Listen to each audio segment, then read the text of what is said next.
Okay, students, so I'm going to pick up here. Now, I will tell you, I was previewing my last screencast, and I did make one mistake in there by saying that they had banned slavery in 1808.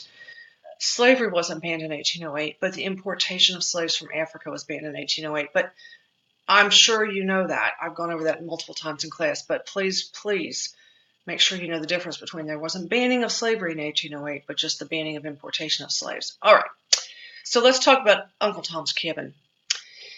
This is the most well-known literary work about slavery, period. You have to know Uncle Tom's Cabin and be able to put it together with an abolitionist. Her name is Harriet Beecher Stowe. Very important. I mean, as far as the year is concerned, obviously it's going to be sometime before the Civil War, fairly close before the Civil War, but you don't need to know the exact year. I, I can't imagine that you would. You won't for our tests. Southerners hated this book so much that the sale of it was banned in the South. And this was a book about a fictional slave named Tom that Harriet Beecher Stowe wrote about. And it was about his sale from one owner to the next. And sometimes his circumstances were fairly decent and other times not so much. And it was one of those literary works that changes the way people think, much like Common Sense did. Thomas Paine's Common Sense during the pre-Revolutionary War times. So if you were a Northerner, obviously it was banned in the South, you're not reading it, at least you're just going to have a hard time getting your hands on it. If you're a Northerner and you don't think much about slavery because, oh, it's far away, it's in the South, it doesn't concern me, I'm just a Pennsylvania farmer, and, I've never owned slaves, my family's never owned them, it's far away. But you read this book, you begin to start to care about it. It was that powerful. So it was a game changer for a lot of people. And Lincoln actually met with this woman and credits her as being part of the Civil War. This quote down here was from Lincoln. It says, "So you are the little woman who wrote the book that started this great war." While she didn't start the war, it was certainly a contributing factor to the feelings in the North. All right, let's talk about a couple of African American abolitionists. This is a picture of Frederick Douglass. Free African Americans in the North naturally supported abolition because, of course, they see the terrible conditions that African Americans are in the South, and they realize that how horrible that is because, as we've discussed before, African Americans were not treated exactly equally in the North, but certainly it's better than being a slave. Now, I want to talk a minute about Frederick Douglass. He was exceptionally brilliant, taught himself to read and write, and escaped from Maryland at a young age, and then became a world-class speaker against slavery. He, at one point, went to England and spoke against slavery because England was going through an abolition movement of itself at the same time. And actually, people had sent him to England because they were afraid slave hunters were going to come and find him and capture him and take him back. And so they said, the safest place for you is out of the country. Why don't you go to England and speak for a while, which he did, and then came back to the United States and eventually was able to buy his freedom with the money that he earned. He went back to his owner with some Northern friends and was able to buy his freedom from his owner. And later met with Lincoln, was the president of a bank. I mean, he was had an amazing life. If ever you have to read a biography of someone who's interesting, this would be the man. Okay, so I just went through this. Traveled as far as the West Indies. And so, again, he's got, to his credit, I mean, he spoke in front of Parliament. He spoke in front of the House of Representatives. He was a guest at the White House when African Americans were still, maybe not for Lincoln, but would have been slaves there. So he was just, like I said, I'm sure a very intelligent, brilliant person, and also a powerful, powerful speaker. All right, this woman is Sojourner Truth, and I'm sorry that her little picture is cut off. You can barely see her face at the top. And then at the bottom, I have a picture of the Mars rover, which was named Sojourner after her. Her true name was Isabella Baumfree. She was born a slave in New York, but then New York outlawed slavery, and so she became free. And she decided to change her name to Sojourner Truth, someone who wanders around and tells the truth about slavery. She also overlaps with women's rights, and I need you to keep that in the back of your mind because there may be a test question, or it's not just about a test. You need to understand really, really deeply that many of the same people who were crusading for abolition or for women's rights were also crusading for the other cause, women's rights and abolition, because they have an overlap in the thinking there. Okay. This is Harriet Tubman. The Underground Railroad was obviously not underground and obviously not a railroad.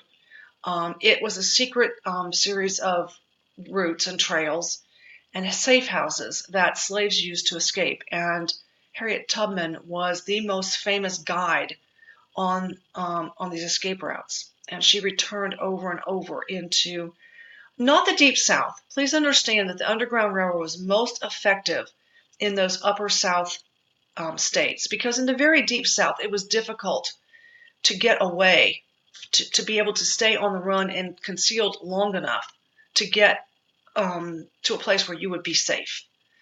Now, if you were in Texas, you would want to run to Mexico because the Mexican government didn't abide with slavery.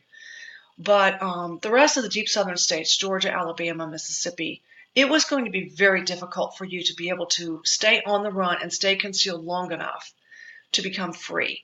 But Virginia, Maryland, Tennessee, Kentucky, those were states that it was possible to escape from. And that's where the Underground Railroad really was influential. This woman is also known as Moses, or the conductor, and people that were using this as a way of escape were called passengers. The places where they stayed during the day so they wouldn't be seen were called stations, and the people guiding them were called conductors. All right. Most white Southerners thought abolitionists threatened their way of life, even if they didn't own slaves. So, and again, I mentioned this, many times before, but understand that the majority of white Southerners do not own slaves. They can't afford them. They can't afford to buy them, and they can't afford to keep them. But that still is where the Southern economy is based, in the system of slavery. And so abolition does affect, and it does threaten their economy. And so them feeling threatened, it's correct. And even in the North, not everybody supports an abolition of slavery, and certainly not an immediate freedom for all slaves, because look at the third bullet point. And I need you to understand that even Abraham Lincoln was concerned about this.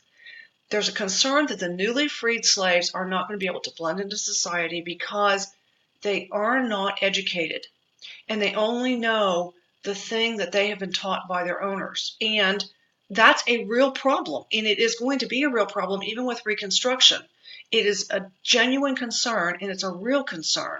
And when we talk about Reconstruction and you see the obstacles that are faced, you're going to see that this was not just something made up, all right? And it's not something that couldn't be overcome, but it also, people had good foresight to be able to think ahead and say, but if we just instantly free 4 million people and we don't make some kind of provisions for them, what's going to happen? Because that was a good question to ask. All right. Please understand this frame is entirely my reflection. This did not come from a textbook, but I have studied history for a long time. Now, even if they don't support immediate abolition, many Northerners felt that slavery was immoral, and it was immoral. There's no two ways about it. To have another human being as a slave is immoral, period. There's no question. The North's economy was based on industry, mainly textile mills, and trade. Okay, so they felt superior to the South. Our economy is based on industry and trade.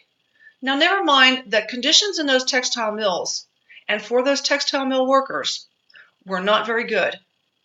Now, those people were paid, and they were not forced to work there and in the coal mines and whatever else. But let's remember, we talked about how bad those conditions were, at least at first. So if the North's economy is based mostly on industry and mostly on the textile mills, where does that cotton come from? It comes from the South, people. And I have studied this for a while. The Northern textile mills were happy to gobble up as much cotton as the South could supply, and they had to know that the cotton was being supplied at a price, and that price was slavery.